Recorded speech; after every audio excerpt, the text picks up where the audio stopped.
Et maintenant notre programme, le forum. Bonjour chers téléspectateurs et bienvenue à notre émission intitulée Le Forum. Nous avons ce jour le pasteur Rabé Nyapi de l'église de la communauté unie en Christ. Pasteur, bienvenue. Soyez bénis. Je suis le pasteur Rabé Nyapi de l'église de la communauté unie en Christ et qui vraiment est localisée à New York. L'adresse c'est Westside YMCA 5 West 63 à Manhattan, New York. C'est une église vivante qui vraiment se rapporte à la parole de Dieu. C'est une église de guérison et de délivrance. Et nous mettons surtout l'accent sur la délivrance. Parce que, voyez-vous, en ce temps les derniers, le diable vraiment redouble d'efforts et les gens sont vraiment possédés par des esprits, par des démons. Et quand les gens sont possédés, quelles que soient les bonnes prédications, ils ne peuvent pas vraiment être imprégnés de la parole de Dieu. Donc nous commençons par la délivrance des nouveaux venus. Donc c'est une église, et je le répète encore, une église vraiment vivante, basée sur la guérison et la délivrance. Voilà. Donc nous avons nos cellules de prière en semaine, et chaque mardi de 19h à 20h30. Et le culte d'adoration de louange chaque dimanche de 13h30 à 16h30. Quel est le terme de notre forum en ce jour, pasteur? Le titre, je pourrais dire, à quelle heure sommes-nous? À quelle heure sommes-nous? Pasteur, puis-je vous demander à quelle heure sommes-nous réellement? C'est vrai, ceux qui vont vraiment qui vont nous suivre, ils vont certainement eux tous se poser toujours la même question. Pourquoi ce titre?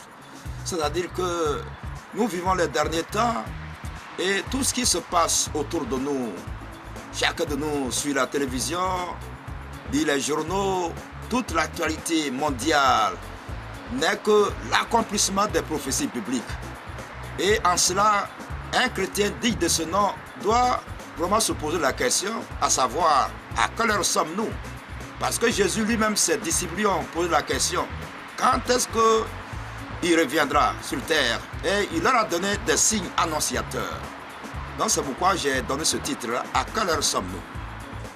Donc pour répondre à votre question, je vous dirais que nous sommes à la fin des temps. Et pour que ceux qui nous suivent puissent vraiment être imprégnés de tout cela, je voudrais introduire par le texte de Daniel, le chapitre 7 de Daniel. Nous allons méditer ensemble. Donc le texte de Daniel, chapitre 7, vision de Daniel, les 4 animaux. Donc l'Éternel Dieu, il nous a parlé d'avance des événements qui vont arriver à la fin des temps. Donc ici, la première année de Belchassar, roi de Babylone, Daniel eut un songe et des visions de son esprit. Pendant qu'il était sur sa couche, ensuite il écrivit le songe et raconta les principales choses. Daniel commença et dit, je regardais pendant ma vision nocturne, et voici les quatre vents des cieux firent irruption sur la grande mer. Et 4 grands animaux sortis de la mer, différents l'un de l'autre. Le premier était semblable à un lion et avait des ailes d'aigle. Je regardais jusqu'au moment où ses ailes furent arrachées. Ils furent enlevés de terre et mis debout sur ses pieds comme un homme, et un cœur d'homme lui fut donné. Et voici, un second animal était semblable à un ours, et se tenait sur un côté. Il avait 3 côtes dans la gueule, entre les dents, et on lui disait, lève-toi, mange beaucoup de chair. Après cela, je regardais, et voici, un autre était semblable à un léopard, et avait sur le dos 4 ailes comme un oiseau. Cet animal avait 4 têtes, et la domination lui fut donnée. Après cela, je regardais pendant mes visions nocturnes, Et voici, il y avait un quatrième animal, terrible, épouvantable et extraordinairement fort. Il avait de grandes dents de fer, il mangeait, brisait et il foulait aux pieds ce qui restait. Il était différent de tous les animaux précédents et il avait 10 cornes. Je regardais les cornes et voici une autre petite corne sortie du milieu d'elle et voici des premières cornes furent arrachées devant cette corne. Et voici, elle avait des yeux comme des yeux d'homme et une bouche qui parlait avec arrogance. Je regardais pendant que l'on plaçait des trônes et l'ancien des jours s'assit.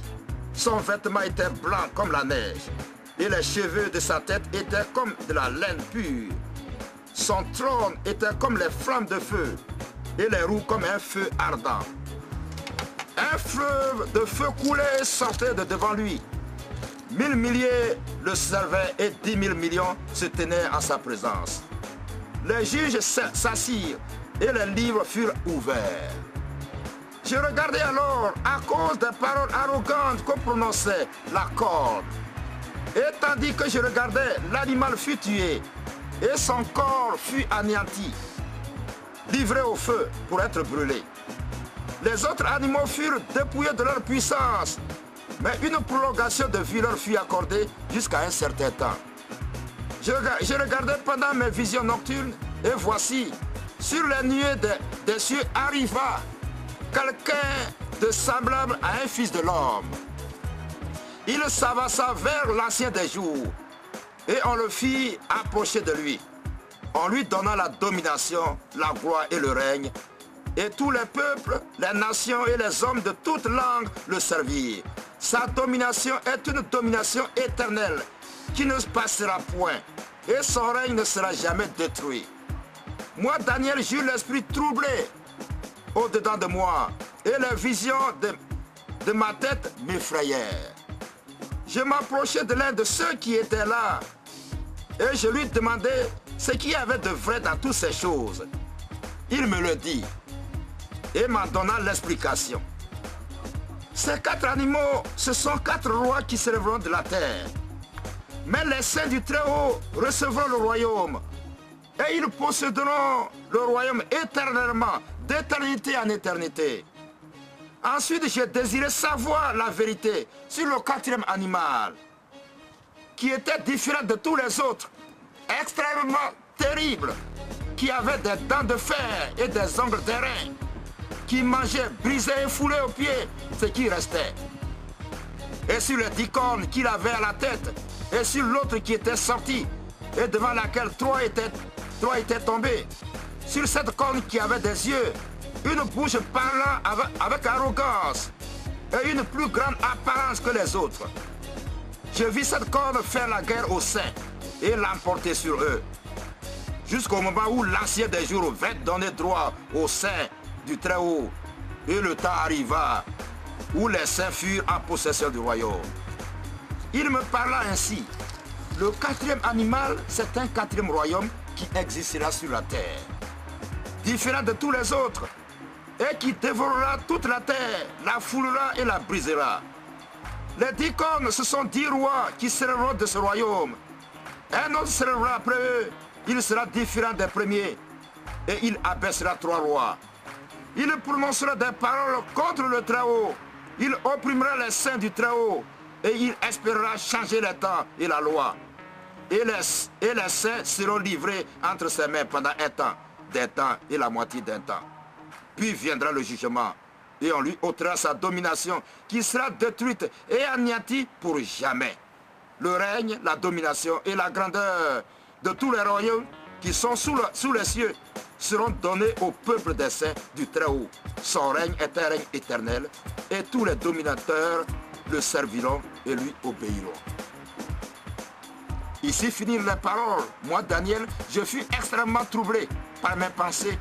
J'ai changé de couleur et je conservais ces paroles dans mon cœur. Donc, ce verset nous montre là que nous, les chrétiens, nous allons vraiment posséder vraiment le royaume des cieux. Nous allons avoir la domination sur les œuvres vraiment du diable. Dans le test, la Bible met l'accent sur le 4e animal. Pour vous, quel est le 4e animal? Qu'est-ce que représente le 4e animal? Je voudrais que chacun de nous prenne le temps pour lire ce texte-là. Mais ce texte s'explique de lui-même avec toutes les actualités qui se déroulent à travers le monde. Mais je voudrais dire ici que ce 4e animal représente l'Empire romain. Et voyez-vous, depuis fort longtemps, depuis la naissance de notre Seigneur Jésus-Christ, nous sommes sous l'Empire romain. Et comme vous le savez, aujourd'hui, de par le monde, nous voyons cette arrogance. Parce que la Bible dit ici au verset 19 que ensuite je désirais savoir la vérité sur le 4e animal qui était différent de tous les autres, extrêmement terrible, qui avait des dents de fer et des ongles d'airain, qui mangeait, brisait, foulait aux pieds ce qui restait. Et la Bible précise ici que au verset 21 que je vis cette corne faire la guerre aux saints et l'emporter sur eux. Aujourd'hui, nous voyons les chrétiens qui sont persécutés de par le monde et tout cela. Donc, c'est l'accomplissement de la prophétie. Et la Bible dit au verset toujours 22, la Bible dit, jusqu'au moment où l'ancien des jours vint donner droit aux saints du Très-Haut. Et le temps arriva où les saints furent en possession du royaume. Nous, à quelle heure sommes-nous? Donc, voyez-vous, pendant que tout ceci se passe, l'Empire romain va de pays en pays, bon, faire des bombardements par-ci, par-là.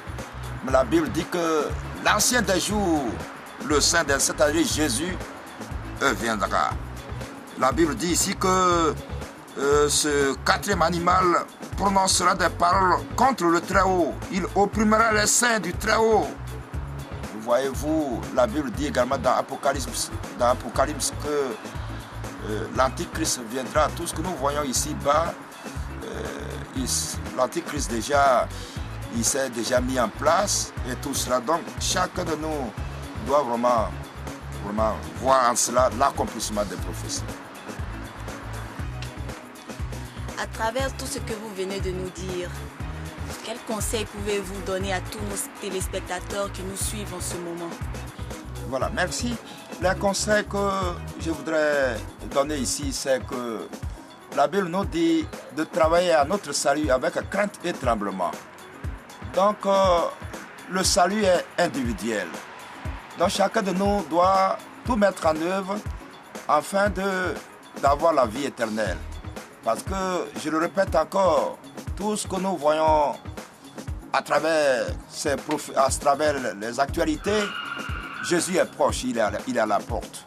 Nous voyons des guerres en Afghanistan, l'Iran, l'Égypte, la Libye, la Côte d'Ivoire, partout l'Empire romain. La Bible a si bien dit ici que ce 4e animal est extrêmement terrible. Il est arrogant, il brise tout sur son passage. Nous devons voir à travers tout cela l'accomplissement des prophéties. Donc chacun de nous doit travailler à son salut avec crainte et tremblement. C'est-à-dire que vivre dans la sanctification, vraiment en conformité de la parole de Dieu. Parce que la Bible dit, le royaume dessus est forcé et seuls les violents qui s'en accaparent. Il faudrait que nous soyons violents. Dire non là où il faut dire non. Et dire oui là où il faut dire oui. Afin qu'effectivement, quand Jésus va venir dans les airs, il pourra vraiment nous prendre avec lui. Pour que le Seigneur bénisse chacun d'entre nous. Pasteur, vraiment merci. Que Dieu vous bénisse. Amen.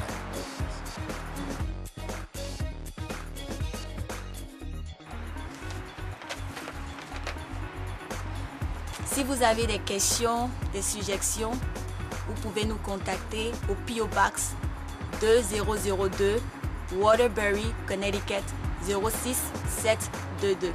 Que Dieu vous bénisse.